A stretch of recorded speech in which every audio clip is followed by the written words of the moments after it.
Hello everyone, welcome back to my channel. I'm Nerscylla, and this video will be a pretty quick one just to explain why I, personally, think Lagiacrus is practically confirmed to be in Wilds, and has been confirmed to be in Wilds since the second reveal trailer was announced. I have mentioned these videos previously in my Agnaktor video, but I wanted to make a video solely on Lagi to mainly focus on just Lagiacrus instead. I also grew up first with 3rd generation of Monster Hunter, so I at least wanted to have a video somewhat designated to mention it. I will mention 3 reasons that will explain why Lagiacrus will return, along with one argument against people who think Lagiacrus won't return at the end of the video. Also, I am not targeting anyone who doesn't think Lagiacrus is not returning. I'm just addressing the only and ever argument someone brings up about Lagiacrus not working without underwater. So sorry if I come out rude or something like that. Reason 1. Monster Hunter World's prototype. Lagiacrus was actually supposed to be in Monster Hunter World. The team tried as much as possible, but they just could not make it work as much as they tried. They even tried again in the expansion for Iceborne, but again they just could not make it work, unfortunately. As we know, Balahara is a Leviathan type monster, which means the team finally adapted to implementing a Leviathan skeleton. So I think it's practically confirmed Lagiacrus will return alone with that. But if that's not convincing enough, I have 2 more reasons, so don't worry. Reason 2. Monster Hunter 20th Anniversary Poll. As amazing as the poll was, I felt like one of the top 3 monsters voted most was a surprise to no one, which would be the blue card Lagiacrus, one of the best flagships in the whole series, and a monster many people grew up with, including me. In my opinion, I think at least one of the 3 monsters voted in the top 3, if not all, will return to Wilds, along with the new species of kind to go with it later into the game. Reason 3. Capcom listens to their community. For people who don't tend into the Twitch streams and the interview videos with the Monster Hunter team, it may be unknown that the team actually keeps a pretty close eye to their community, even the memes too, which I think is pretty fun. It's not a huge secret that huge game companies take their community's feedback to heart as much as possible, so it's safe to assume the Monster Hunter team does as well.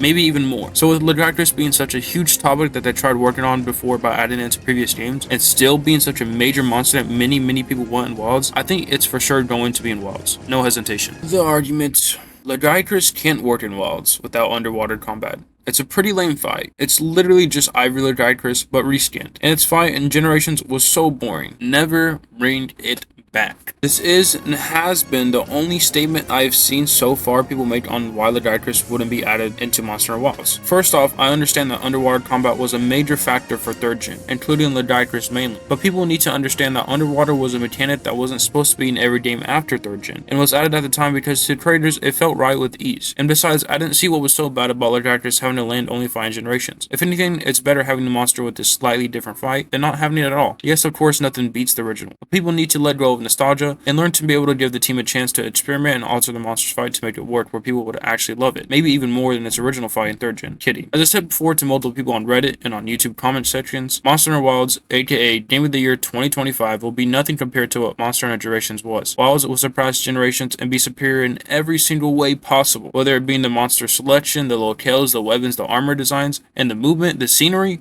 Everything in Wilds will be superior, mark my words. And if that's still not convincing enough, I recommend you go watch the Duna's reveal trailer. It shows a lot about how much they could do with Lagiacrus, considering Duna stays close to the water and creates tides of waves towards the hunter. So just that alone sparks a huge amount of ideas of what they could do with Lagiacrus moveset. And like what, you ask? I do not know. I am not a game developer. It's pretty obvious. Monster Hunter has come such a huge way since the 3DS game area, so I promise you everything will be amazing in this game, especially if it wasn't perfect in previous games. And that's it. That's my opinion on Lagiacrus being in Wilds. I've been thinking about it since the 20th anniversary poll and since Balahara was revealed, so I finally decided to make a quick video on it. If you have any more arguments or just thoughts to comment, then gladly do so. I will respond to the best of my knowledge and opinion. Also, please, no spoilers. I'm trying not to get spoiled anymore before this game releases, since I want to enter blindly as possible and be cautious of others, considering I'm sure there's other people who don't want to get spoiled too. But other than that, I hope you enjoyed my video. I am very excited for this game and will continue to make content whenever I think of an idea. Check my theory video out if you haven't, because it's a pretty wild one. Again, thank you everyone for watching. Have an amazing rest of your day. Peace.